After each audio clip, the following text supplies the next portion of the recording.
Judecata este răpirea fără rușine a dreptului lui Dumnezeu, în timp ce osândirea înseamnă pieirea sufletului celui care o rostește. De altfel, din pricina acesteia a fost osândit și fariseul din parabolă.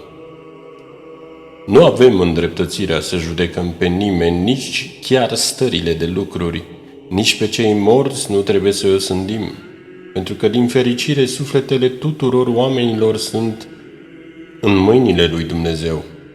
Când omul le vede pe toate, prin prisma gândurilor bune, este curățit și fericit de Dumnezeu.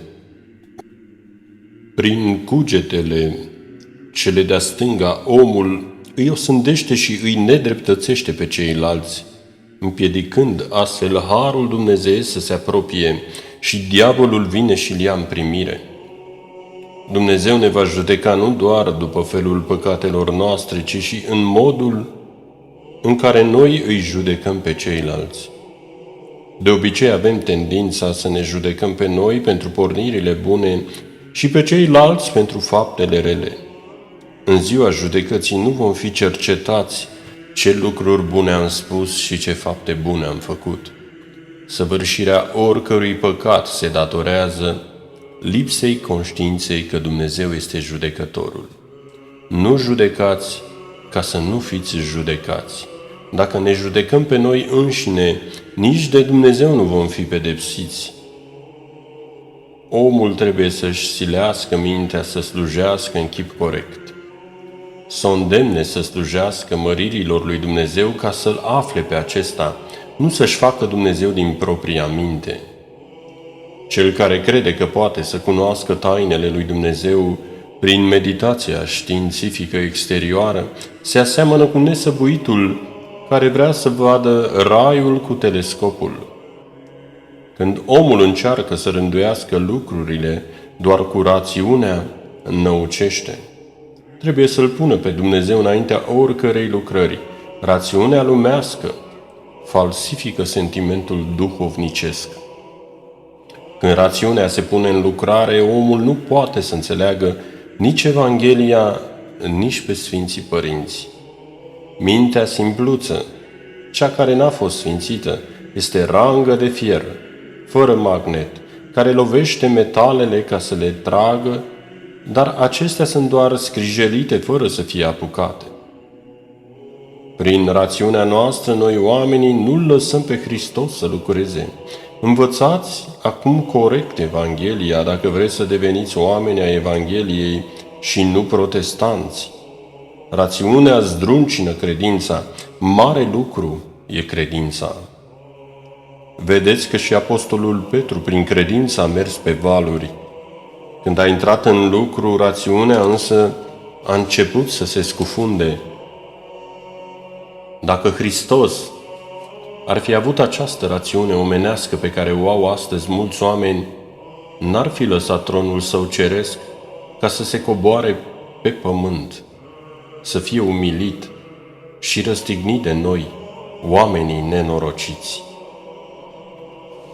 Așa cum hoții nu se apropie cu ușurință de locul în care văd straja împărătească și armele, la fel și cel care și-a unit inima cu rugăciunea nu este furat lesne de tâlharii înțelegători. Pe isihaști, dintre cele 8 gânduri viclene, îi războiesc următoarele 5. Al acediei, în primul rând, al slavei deșarte, al mândriei, al tristeții și al iubirii de arginți, în timp pe cei care trăiesc în obște următoarele 3, al poftei pântecelui, al desfrânării și al mâniei. Împăratului pământesc este urât cel care stă înaintea lui și după aceea își întoarce fața și uneltește cu vrășmașii lui. La fel este înaintea Domnului și cel care în timp ce se roagă primește gânduri necurate. Departe de perdeaua gândurilor. Gândurile bune mișcate de mândrie sunt prinse de diavol. Asupra gândurilor bune pornite din smerenie și din iubire, diavolul n-are nicio îndreptățire. Diavolul ni le aduce pe toate de-a îndoarselea, până când ne răstoarnă. De aceea să avem întotdeauna gândul cel bun. Nimeni să nu se încreadă în gândul lui, pentru că dacă este om duhovnicesc se va rătăci, iar dacă este lumesc își va pierde mințile. Dacă cineva aflându-se într-o discuție cugetă ceva care crede că este mai corect, dacă este vorba de unul de același vârstă cu el, trebuie să spună: mi-a fugit gândul. Dacă este vorba de o persoană mai mare de vârstă, trebuie să zică: mi-a trecut un gând de blasfemie. Și lucrul cel mai potrivit să-l spună cineva, acesta este de fapt necuviință, dacă nu are competență. Mustrând răul, deseori nu iese nimic. Arătând însă binele, răul se mustră el singur. Omul, când acceptă ceea ce îi se întâmplă cu gândul cel de-a dreapta, primește ajutor, în timp ce atunci când lucrează cel de-a stânga se chinuiește, se topește, se pierde. Gândurile bune aduc sănătatea duhovnicească. Dacă ai avea sănătate duhovnicească, le-ai vedea curate și pe cele necurate. Așa cum ai privi fructele, la fel ai privi și gunoiul, pentru că acesta a ajutat să apară fructele.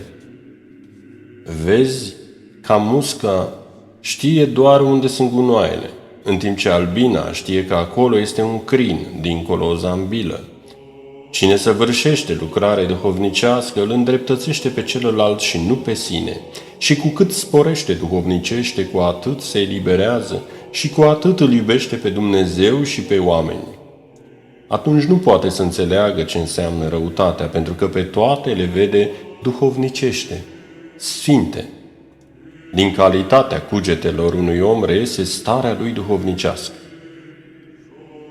Vă amintiți cum i-au vorbit lui Hristos cei doi tâlhari care au fost răstigniți împreună cu el? Căci amândoi l-au văzut pe Hristos pe cruce, pământul cutremurându-se ca tapeteazma despicată. Ce cugetare a avut însă unul și ce cugetare celălalt. Unul a mers în rai și celălalt în iad. În momentul în care omul este chinuit de gândurile rușinoase care îi trec prin minte despre lucrurile sfinte, aceasta este o dovadă că nu sunt ale lui, ci vin din afară.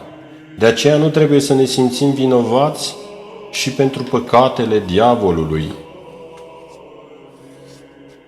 Dacă dai importanță unui gând de hulă, el poate să te chinuiască, să te frângă, trebuie și puțină nepăsare fericită.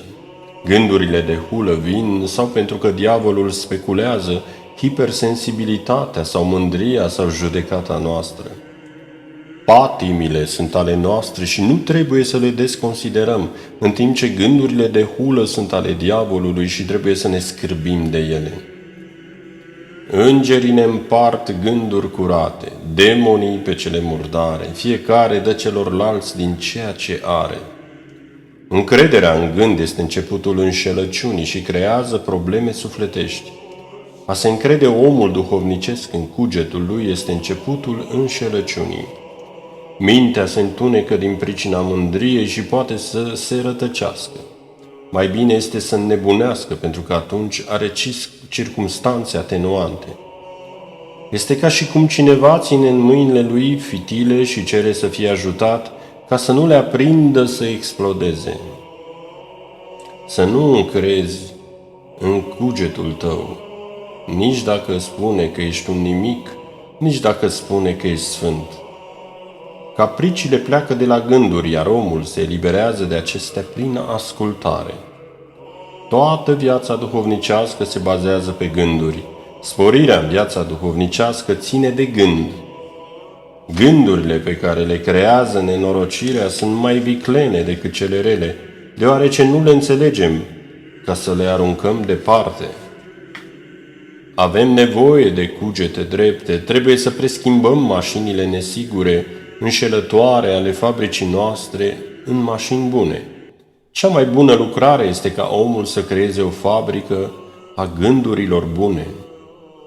Gândurile bune, deșertare, har dumnezeiesc. Inimă curată este atunci când nu îngăduim să ne treacă prin minte gânduri rele pentru ceilalți. Doar când omul pune gândul cel bun, îndreptățește harul Dumnezeu să vină. Înapoi a mea, Satano! De vreme ce Hristos i-a spus diavolului astfel, noi de ce să purtăm discuții cu el prin gândurile cele de-a stânga? Să apuci grenada și să o arunci în vrăjmaș, ca să-l ucizi. Tu nu priveghezi, nu-ți spui rugăciunea și nu poți să fii apărat și vine telegrama diavolului din afară. Și o iei, o citești, o recitești, crești ce scrie în ea și o pui în arhivă. Aceste plicuri le va arăta nemernicul în ziua judecății ca să te osândească. Când arunci într-o sobă hârtii, gunoaie, aceste ard, la fel și cu omul duhovnicesc, orice ai arunca, ispita. El arde, este foc mistuitor. Cugetele rușinoase nu se lipesc de el și după aceea și diavolul obosește și pleacă. Păsările au aripi ca să evite cursele, iar noi, oamenii, cugetul, ca să evităm păcatele și să urcăm în tronul lui Dumnezeu. Să alungați cugetele rele pe care le aduce diavolul. Să nu le dați importanță, ci să le aruncați în spate. Dacă am dat cu pietre după orice câine care latră, pietrele ar fi foarte scumpe.